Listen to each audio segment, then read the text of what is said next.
capital needs to flow as freely as people can flow. Talking about capital markets is very abstract. Everyone knows what savings are.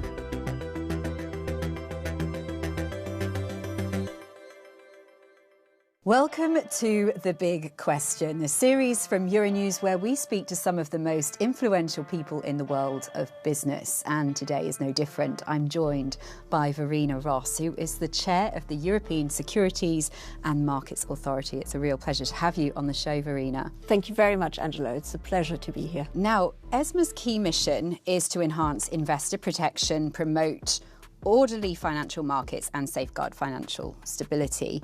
And you have one very big job on your hands at the moment as part of all this, which is to try and make Europe's capital markets essentially work more like a single market instead of 27 partly fragmented national markets. Can you just elaborate on why it's so important for Europeans, like what people are essentially missing out on because Europe's capital markets are fragmented? So if we look at household assets in the European Union, there are about 37 trillion euros that are sitting largely idle. People make their own choices. They want to invest in their own home. They want to leave some money and cash in the bank. But there's a lot of capital which is basically not productively invested. And that is to the detriment both of the people who want their money working for them, to really want to save for their financial goals, for their old age protection. And it's also a problem for companies who are looking for financing. We need to make sure that we are able to live up to the speed of innovation, to the speed of developments in markets globally, and that we position Europe well. We are clearly stronger together. We need to make sure that we find European solutions rather than going back into our national markets and trying to solve issues at national level. We really need to put all our force together to make sure that as Europe, we can really compete at a global level.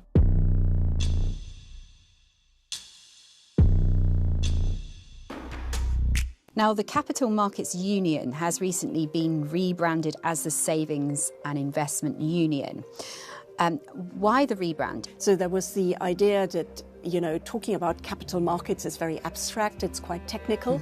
But when you talk about savings, yes, everyone knows what savings are. And if you talk about converting that into investments, yes, that's again something which speaks to people. So I believe there is a general need to recognize that capital needs to flow as freely as people can flow within the European Union. We don't have borders. You can work wherever you want, you can invest wherever you want, and we need to ensure that investors, that citizens feel that they can, make their money work wherever they happen to be based and wherever they want to invest. And so that kind of borderless market is really what we need to focus on. Say compared to the US, do you think that there is that lack of financial education in Europe? In general, in Europe, people are probably slightly less financially literate, but that is not because they don't have the intelligence or the wish to learn about it.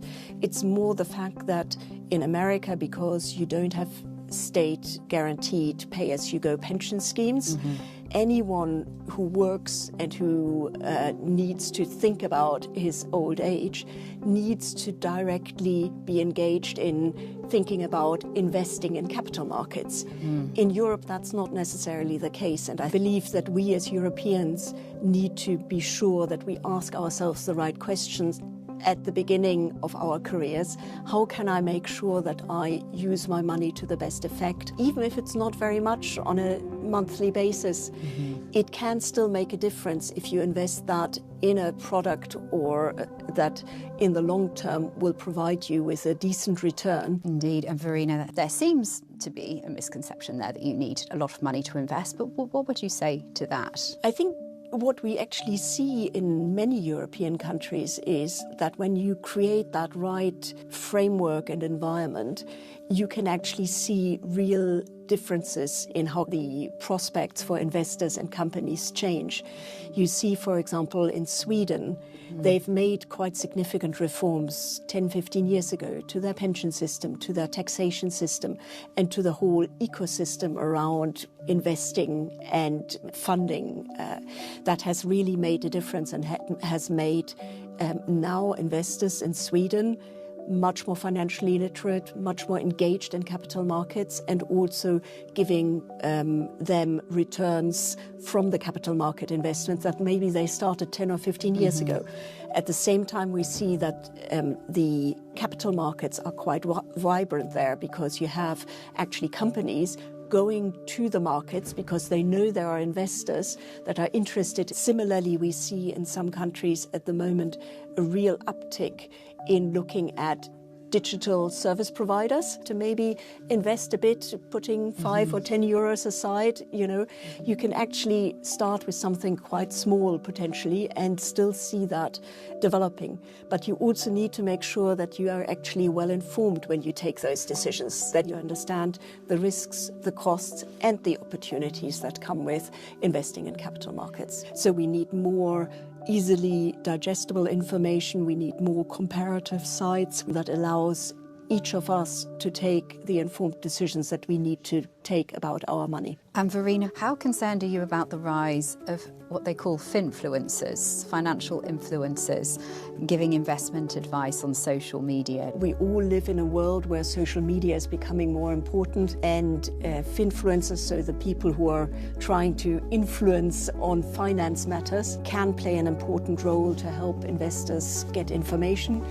What we have done as ESMA was to also make sure that we alert investors to the fact that, you know, they need to be conscious these people might just be providing their personal opinions, they might not really be experts, and they might be sponsored by companies without properly declaring that. And so you never quite know what is behind that kind of advice or that view that is provided, which, by the way, is not proper advice. Of course. It is a personal opinion most of the time. We've also done some work to try to explain to finfluencers that they need themselves to be careful in how they interact on social media on financial matters, to protect investors and make sure that they get the advice and the support that they need, but in a way that is properly regulated and that ensures that they get fair, clear and not misleading information.